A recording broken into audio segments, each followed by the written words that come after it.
काशी की धारणाएं। एक समय की बात है।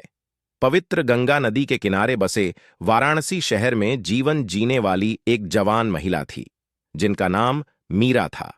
उन्हें अपने दिव्य भावनाओं और आध्यात्मिक दुनिया से जुड़े रहने की अद्वितीय वजूद के लिए पूरे शहर में जाना जाता था।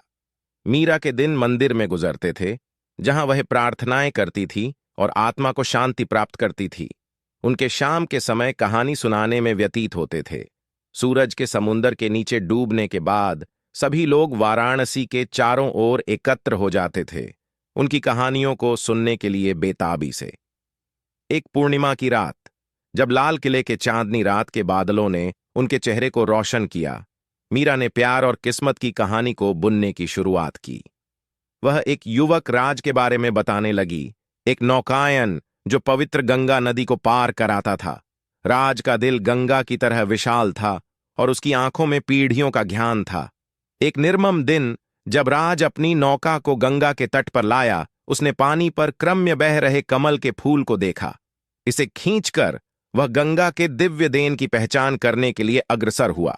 थोड़ी देर बाद पता चला कि यह साधारण फूल नहीं था, बल्कि यह गंगा देवी का दिव्य उपहार था। राज का जीवन मीरा के साथ जुड़ गया जब वह यह कमल उसे मंदिर में पेश किया। उस पल से ही उनका प्यार कमल की तरह खिलने लगा।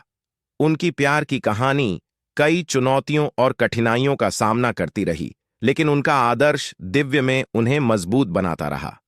मीरा की कहानियां प्यार, भक्ति और आध्यात्मिक दुनिया में आत्मिक जड़ों की मिसाल थीं। समय के साथ मीरा और राज की प्यार कहानी वाराणसी में एक प्राचीन प्रेम और भरम की कहानी बन गई, जो प्यार और आदर की शक्ति की स्थायिता का प्रमाण था।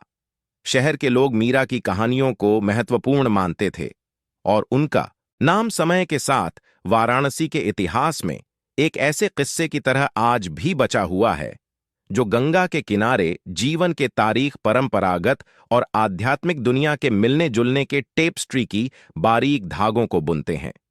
मीरा की कहानी के साथ वाराणसी शहर की जगमगाती गलियों में जिंदगी के प्यार, विश्वास और किस्मत के इंतजाम की आदिकथा चलती रही, और इस प्रकार काशी की धारणाएं कभी भी जागरूक करती रही कि प्यार, भक्ति और किस्मत जीवन की तापमान के ताने बाने हैं, जहां आध्यात्मिक और भौतिक दुनिया मिलकर संतुलित रूप से मिलती है।